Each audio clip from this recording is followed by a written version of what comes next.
আসসালামু আলাইকুম রহমতুল্লাহ। আজকে সদর উপজেলার নওয়াজপুরে যে ঘটনাটি ঘটেছে শিবিরের সাথে, এটা অত্যন্ত নিন্দনীয়। একটা জনপ্রিয় বড় দলের নেতৃত্বে এইভাবে হামলা, এটা আসলে মেনে নিতে কষ্ট হচ্ছে। আমার যতটুকু ধারণা, নোয়াখালীতে বিএনপির অনেক জনপ্রিয়তা ছিল, সেটা ধীরে ধীরে তারা হারাচ্ছে তাদের কারণে। কিভাবে? আপনাদের বিগত দিনেও আপনারা দেখবেন, যখন একটা ইসলামিক মাইন্ডের দল ইসলামকে নিয়ে সার্বক্ষণিকভাবে দেখেন, জামাতে ইসলাম অথবা শিবিরের যখন একটা কর্মী বৈঠক অথবা যে কোনো একটা ধর্মীয় বৈঠক হয়, তখন সেখানে কোনো প্রকার অহেতুক কোনো উস্কানিমূলক বক্তব্য আমি এখনো পর্যন্ত শুনিনি। আমাদের বাড়িতে অনেক আওয়ামী লীগ, বিগত আওয়ামী লীগের আমলেও আমাদের বাড়িতে অনেক হয়েছে, কখনো আমি দেখিনি তাদের উস্কানিমূলক কোনো বক্তব্য। কখনো কোনো বৈঠকে তারা বলেনি যে বিএনপির অমুককে হামলা করতে হবে, আওয়ামী লীগের অমুককে ধরতে হবে, মারতে হবে, এই ধরনের কোনো বক্তব্য আমি কোনোদিন শুনিনি। কিন্তু তারা এই যে নিন্দনীয় কাজগুলো করে তাদের জনপ্রিয়তা হারাচ্ছে, এটা 100% শিওর। কেন? আওয়ামী লীগ বিগত দিনে জামাতের উপর অত্যন্ত বিশৃঙ্খলভাবে হত্যাযোগ্য থেকে সব ধরনের নির্যাতন চালিয়ে তারা জনপ্রিয়তা হারিয়ে, তারা যখন নির্বাচনে উইন করতে না পেরে তারা জোরপূর্বকভাবে স্বৈরাচারের পর্যায়ে বসে যায়। তো এইভাবে জামাত ইসলামের জনপ্রিয়তা মানে অতিরিক্ত বেড়ে গেছে, যেটা বলার বাইরে। সারা বাংলাদেশের জামাতের এত কর্মী বা এত জনপ্রিয়তা ছিল না, সীমিত আকারে ছিল। সব জায়গায় আস্তে আস্তে তারা দুর্বার করে এগিয়ে গেছিল। কিন্তু এটাকে সবচেয়ে সুযোগ দিয়েছে আওয়ামী লীগ। যখন জামাতের উপরে নির্যাতন চালাইছে, তখন জনপ্রিয়তা বেড়ে গেছে। এরপর এখন আপনারা কি বুঝতেছেন যে বিএনপি কি করতেছে? বিএনপির দোষগুলো যখন ধরিয়ে দেয় জামাতে ইসলাম, দেখতেছে জামাতে ইসলাম একটা ইসলাম নিয়ে ভাবে, তারা ইসলামের রাজনীতি করে। তারা কোনো নিজের পকেট ভারী করার জন্য কোনো রাজনীতি করে না কখনো। পদবির জন্য আন্দোলন সংগ্রাম তারা কখনো করে না, যে আমাকে পদ দিতে হবে, না হলে আমি এটা করব সেটা করব বা পদত্যাগ করব, এই ধরনের কোনো মানসিকতা জামাত ইসলামের মধ্যে নাই। কারণ তারা ইসলামিক রাজনীতি করে। এগুলা নিয়ে এই জামাত কখনো বাড়াবাড়ি করে নাই পদবির জন্য। লোভ লালসা তাদের মধ্যে নাই, কারণ তারা ইসলামের রাজনীতি করে। ইসলামটা আল্লাহর জন্য, আল্লাহর রাস্তায় তারা চলতে এই রাজনীতিতে আসে। তো সেখানে জামাতে ইসলাম অথবা শিবিরের অনেক জায়গায় কোরআন হাদিসের জন্য তারা সাহায্য করে। কোরআন প্রতিযোগিতা, কোরআন বিলি করে, বিনামূল্যে কোরআন বিতরণ, এগুলা আগে থেকে আমরা দেখে আসছি শিবিরের। হ্যাঁ, আমাদেরকেও দিত অনেক সময়। শিক্ষণীয় বিষয় ছাড়া আমরা কোনো উস্কানিমূলক কোনো কিছু তাদের হাত থেকে নিইনি, দেখিও নাই।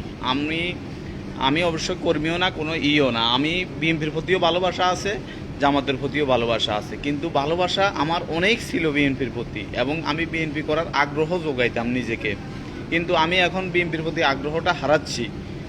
কারণ আমার অনেক আগ্রহ ছিল। আমি যখন ব্যারিস্টার মোজাম্মদ আসতেন, আমি খুশি হয়ে আগাই যেতাম, মানে এতটা আগ্রহ ছিল। কিন্তু এখন আর মানে ধীরে ধীরে কেমন জানি মন থেকে উঠে যাচ্ছে। কারণ আমি নিজে দেখতেছি যে সব জায়গায় এরা কিভাবে নির্যাতন করতেছে নিরীহ মানুষদের উপরে। আরে ভাই, এখানে কোরআন প্রতিযোগিতা, এখানে আমরা জানি কোরআন প্রতিযোগিতা হয়, শিবিরের বিভিন্ন জায়গায় কোরআন তেলাওয়াত হয়। এটার মাধ্যমে যাদের ভালো হয় তাদেরকে পুরস্কার বিতরণ করা হয়। এলাকাবাসী ওখানে জানে যে কি হচ্ছে। ঠিক আছে, আপনি রাজনীতিক মনোভাব থেকে এই কোরআন প্রতিযোগিতার এখানে গিয়ে হামলা করতেছেন। আপনি একবারও চিন্তা করছেন যে এখানে তারা কি করতেছে? আসলে এখানে কোনো রাজনীতি হচ্ছে না, কাকে ভোট দিতে হবে কাকে ভোট দিতে হবে না, এই ধরনের কোনো আলোচনা হচ্ছে না, হয়ও না। অতীতে আমরা দেখিনি এই ধরনের আলোচনা।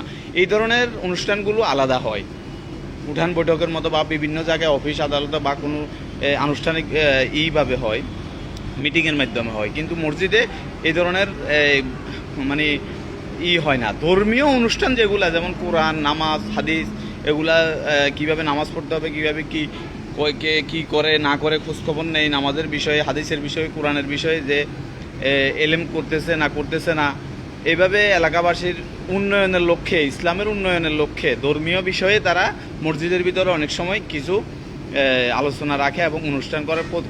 যেমন আপনার কোরআনের বিষয়ে এখানে নামাজপুরে আলোচনা হচ্ছে, কোরআনের বিষয়ে প্রতিযোগিতা হচ্ছে। এখানে তো মসজিদে করাটা কি অন্যায়? মসজিদ তো পবিত্র স্থান, মসজিদ তো পবিত্র জায়গা, কোরআন হাদিস তো পবিত্রই, কোরআন তো পবিত্র। কোরআনে একটা পবিত্র বাণীর সম্পর্কে মসজিদে গিয়ে আলোচনা করতেছে, এখানে তো খারাপ কোনো উদ্দেশ্যই নাই তারা। আর জামাত ইসলামের শিবিরের লোকজন সবসময় 5 ওয়াক্ত নামাজ পড়ে। এরা নামাজ ছাড়া, এদের রিপোর্টেই দেওয়া আছে নামাজ পড়তে হবে। এরা যদি নামাজ কালাম না পড়ে তাইলে এরা কর্মী, মানে এদের ধারাবাহিকভাবে কর্মী বা উপরের লেভেলে যেতে পারবে না, এটা নিয়মে আছে।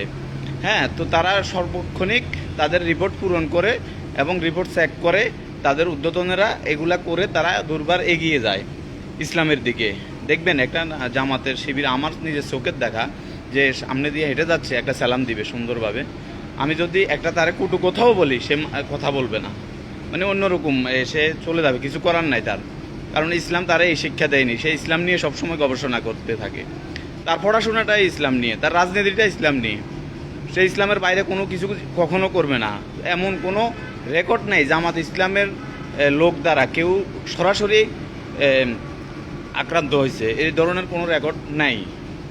আপনার যখন জামাত ইসলামের অথবা শিবিরের লোকের উপরে আক্রমণ, খুব আক্রমণাত্মকভাবে তার শত্রুরা ঝাঁপিয়ে পড়ে, তখন তারা আত্মরক্ষাতে যতটুকু আত্মরক্ষা করার চেষ্টা করে, সেটাই তাদের নাম ফুটে উঠে যে তারাও আক্রমণ চালাইছে।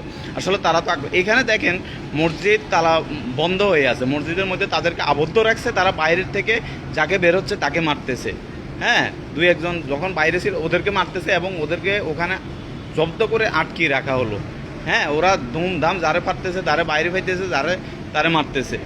ঠিক আছে, এখন জামাত ইসলাম যদি উল্টা আক্রমণ করে তাইলে ঘটনাটা উল্টা দিক হয়, কিন্তু জামাত ইসলাম তো এরকম না। এরা তো ইসলাম নিয়ে সবসময় গবেষণা করে, ইসলামের ভিতরে তাদের হৃদয়টা, ইসলাম নিয়ে তারা সবসময় শিক্ষা গ্রহণ করে, যার কারণে তাদের ওই মনোভাব নেয়। তো ভাই, এগুলো আসলে প্রতিহত করতে হবে কখন? যখন আপনার ইসলামকে ধ্বংস করে দেওয়ার জন্য একটা দল ফুটে উঠতেছে, তখন চেষ্টা করতেছে যে আমরা ইসলামের পক্ষে না, এরকম কিছু বুঝাচ্ছে, কিন্তু মুখে বলতেছে আমরা ইসলাম এই সেই করব। আরে ভাই, জামাত ইসলাম কেন শুধু ইসলামকে নিয়ে ভাববে? আপনি মুসলমান না, আপনি বিএনপি করেন, তা কি হলো? আপনি ইসলাম না, ইসলামকে নিয়ে ভাববেন না? আপনি মসজিদে গিয়ে কোরআন প্রতিযোগিতা করুন, আপনি মসজিদে কোরআন শরীফ শিক্ষা দেন, আপনি কোরআন বিতরণ করেন, আপনি নামাজের বিষয়ে আলোচনা করেন, আপনি বিএনপি করেন, কি হয়েছে? আপনি মুসলমান না? আপনার ভিতরে এলেমদারি কিছু লোক তৈরি করেন। হ্যাঁ, আপনি বিএনপি করেন, কি হয়েছে? আপনার ভিতরে কি মুসলমানের নাই? ও আচ্ছা, তাহলে আপনাদের ভিতরে কি মুসলমান, মানে ধর্মীয় কিছু হুজুর যদি থাকে ধর্মীয় এলেম দেওয়ার মতো তাদের মধ্যে যদি থাকে, তাহলে তো আপনারা চুরি করতে পারবেন না। হ্যাঁ, এই মনোভাবটা বাদ দেন। এগুলো আওয়ামী লীগের আমলে চুরি ডাকাতি এগুলো হয়েছে, আপনারা যেন এই ধরনের কিছু না হয়। আপনাদেরকে এখনও সুসংগঠিত দেখতেছি, কিন্তু আস্তে আস্তে কিছুদিন ধরে দেখতেছি আপনারা খুব উৎপাত। এগুলো আসলে খারাপ জিনিস। আমি আপনাদের ভাই এবং আপনাদের কাছের লোক হিসেবে, আমি আপনাদেরকে পছন্দ করে হিসেবে আপনাদেরকে বলতেছি, ভাই, এগুলো করে বিএনপির ক্ষতি করবেন আপনারা, তারেক রহমানের বিএনপির ক্ষতি করবেন, খালেদা জিয়ার বিএনপির ক্ষতি করবেন। কবিরহাটে এক সময় বেগম খালেদা জিয়া আসছিলেন পৌরসভা উদ্বোধনের উপলক্ষে। তো আমি তখন ফানির মধ্যে দাঁড়ায়ও ওনারে দেখার চেষ্টা করছি। এত মানুষ ছিল, আমিও অনেক কষ্ট করছি, গাছের উপরে উঠছি, আমার এখন এত জনপ্রিয়তা ছিল। ব্যারিস্টার মওদুদ আহমদ আসছিলেন কত সালে এটা ঠিক মনে নাই, কবিরারা আসছিলেন। আমি মঞ্জু কাকার সাথে, মুস্তাফিজুর রহমান মঞ্জু কাকার সাথে একসাথে মিছিলে ছিলাম। ওই ভিডিও আমার কাছে এখনও আছে। আমি একসাথে ওনার সাথে হাঁটছি, মিছিল করছি। আমার কাছে ভালো লাগছে, আমার বিএনপির প্রতি ভালোবাসা আছে। এখনও যে পুরোপুরি আমার বিএনপির প্রতি ভালোবাসা আছে তা না, কিন্তু কিছু কিছু নেতাকর্মী, কিছু কিছু অতিরঞ্জিত লোকের কারণে বিএনপির জনপ্রিয়তা হারাচ্ছে। যেমন আমি কবিরহাট কলেজ মাঠে আরও একবার ব্যারিস্টার মওদুদ আহমদ আসছিলেন, তখন 2-3 জন মনে হয় কেরাকের, আমি তখন চিনতাম না, আমি একটু ছোটো ছিলাম। তো আমি ওনার পিছে পিছে হাঁটতেছি, আমার কেমন জানি আগ্রহ জাগছে যে ওনার পিছে পিছে যাব, এরকম মানে ভালো লাগতেছে ওনারে দেখি। তখন ওনার পিছে পিছে পুরো কলেজ মাঠ ঘুরলাম। কেউ একবারও বলে নাই যে এই বাচ্চাটা কার, এটা হাঁটতেছে কেন হইবে, এই কথা বলে বাধা দেয়নি অবশ্যই। আমি ছিলাম। তো মধু সাহেব মাঠে বসে গেছে, একজন রুমাল দিয়েছিল নিচে, রুমালের উপরে বসেন না, সরাও এটা এমনি বসছিল। হ্যাঁ, পরে আমার এগুলো আসলে খুবই ভালো লাগছিল। যেমন কবি দর্শীর মধ্যে স্কুলে মধুসাব আসছিল, আমি ওখানে ছুটে গেছি, মানে আমার ভালো লাগতো কেন জানি। যেমন আমাকেও এখানেও এলাকায় আসছিল, আমি তখন অনেক ছোটো ছিলাম, তাও গেছি। তো এই অনেক জনপ্রিয়তা ছিল এবং অনেক আমার পক্ষ থেকে আমি অনেক ভালোবাসতাম, এখনও ভালোবাসি। কিন্তু কিছু কিছু লোক যেগুলা করতেছে, আমার মতো অনেক হাজার হাজার লোক, সাধারণ লোক আছে, এরা আসলে বিএনপির মন থেকে মানে মুছে দিবে এই ধরনের কাজ করলে সব সময় প্রতিনিয়ত। কারণ কি, আপনার আমি বহু লোকের মুখে শুনতেছি এবারে বিএনপির এই করবো না সেই করবো না। কেন করবে না? আপনাদের এইসব মানে নোংরা কাজগুলোর কারণে। এইসব নোংরা কাজগুলো বন্ধ করে দেন, ইনশাল্লাহ বিএনপি এগিয়ে যাবে, বিএনপিকে কেউ দমাতে পারবে না। আর আমি বিশেষ করে একটা পরামর্শ রাখবো, সেটা হচ্ছে বিএনপির ভিতরে একটা ধর্মীয় সংগঠন তৈরি করুন। ধর্মীয় সংগঠনটা আমাদের সাধারণ, আমরা এটার প্রতি আকৃষ্ট বেশি। হ্যাঁ, আর আপনাদের অনিয়মগুলো যেগুলা আপনাদের কিছু কিছু কর্মী আপনাদের অবাধ্যে গিয়ে অনিয়ম করতেছে, নিয়ম শৃঙ্খলার বাইরে চলে যাচ্ছে, আপনাদের এই সব কারণ হচ্ছে একমাত্র ধর্মীয় আদর্শটার মধ্যে না থাকার কারণে। ধর্মীয় আদর্শটা না থাকার কারণে উগ্র হয়ে যাচ্ছে, যেখানে সেখানে উগ্র আচরণ করতেছে, লাঠি সোটা অস্ত্র এই সেই এগুলো নিয়ে। কারণ হচ্ছে ধর্মীয় আদর্শ না থাকার কারণে। তো ধর্মীয় আদর্শটা আনতে হলে আপনাদের ওখানে কি করা লাগবে? ইসলামিক একটা সংগঠন তৈরি করা লাগবে। আপনারা শুধু এটা করবেন না যে আমরা রাজনীতি করতেছি, পদ লাগবে, পদবি লাগবে। যে আমি এটাও শুনছি যে বলে যে দেখি এখানে কিছু একটা করব, ব্যবসা প্রতিষ্ঠান করব, দেখি বিএনপি ক্ষমতায় আসুক, অথবা বলতো এরকম আওয়ামী লীগ ক্ষমতায় মানে অনেকে আওয়ামী লীগ ক্ষমতার আগে আসার আগে বলতো যে আওয়ামী লীগ ক্ষমতায় আসলে আমি এটা করব। এখন বিএনপিও অনেকে লোকে বলে, সাধারণ কিছু লোক আছে যে আমার করি, তোমার আমার ছোটো ভাই তো বিএনপির এটা এই পদে আছে, দেখি ক্ষমতায় আইলে কিছু একটা এখানে করব। এই ধরনের লোভ লালসা নিয়ে কখনো রাজনীতি করবে না, তাহলে জনপ্রিয়তা হারাবেন। এটা সঠিক পরামর্শ দিচ্ছি, কারো গায়ে নেবেন না এটার জন্য। তো আসলে বিষয়টা এমন খারাপ করবেন না যেটা থেকে সাময়িক আনন্দ পাইলেন, কিছু লোককে মারলেন, কিছু লোকের প্রচারণায় বাধা দিলেন, কিন্তু এই সাময়িক আপনার আনন্দের জন্য কত লোক আপনার থেকে মুখ ফিরিয়ে নিবে আপনি তো সেটা জানেনও না। তো এগুলো থেকে ইনশাল্লাহ বের হয়ে আসেন, দেখবেন আপনাদের দল সুন্দরভাবে চলবে, কোনো সমস্যা হবে না, বাধার মুখী হবে না, কেউ আপত্তিকর কোনো কিছু বলতে পারবে না। ধর্মীয় অনুষ্ঠানে কেন আপনারা বাধা দিতে গেলেন? সে যেই হোক, আপনারাও যদি কোরআন প্রতিযোগিতা করতেন, আপনারাও যদি কোরআন হাদিস নিয়ে আলোচনা করতেন, কেউ কি বলতো যে বিএনপি এখানে রাজনৈতিক আলাপ করে? এখানে তো ব্যানার থাকবে যে, অথবা এখানে বলা থাকবে যে এখানে এই আলোচনাটা হচ্ছে ধর্ম নিয়ে, কোরআন নিয়ে, হাদিস নিয়ে। সেখানে আপনারা কেন উত্তেজিত হয়ে এই ধরনের হামলা? এটা আসলে নিন্দনীয়। এটা আমি একজন কর্মীও না কোনো দলের, তাইলে আমার কাছে এই জিনিসটা পজিটিভ দিক দিয়ে আমি ভেবে দেখছি। আপনারা যেভাবে মানে এগুলো হামলা লীলায় মেতে উঠছেন, ওরে ভাই লাঠি সোটা মানে কিভাবে কি করতে, মুখ ছিটকায়, দাঁত মুখ খিচ্ছে আপনারা মারতেছেন। কারে মারতেছেন? এরা মানুষ না? আচ্ছা বুঝলাম আপনাদের চোখে তারা অপরাধী হলে কি আপনারা এভাবে মারতে পারেন? আইন নাই? আপনারা পুলিশ দিয়ে ধরান, আইন দিয়ে ব্যবস্থা নেন। আপনারা আইন নিজের হাতে তোলার কোনো অধিকার আছে?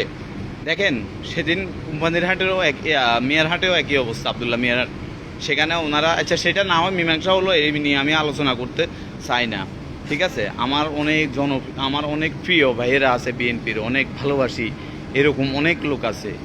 এই জন্য আমি কারো মনে কষ্ট দিতে চাই না।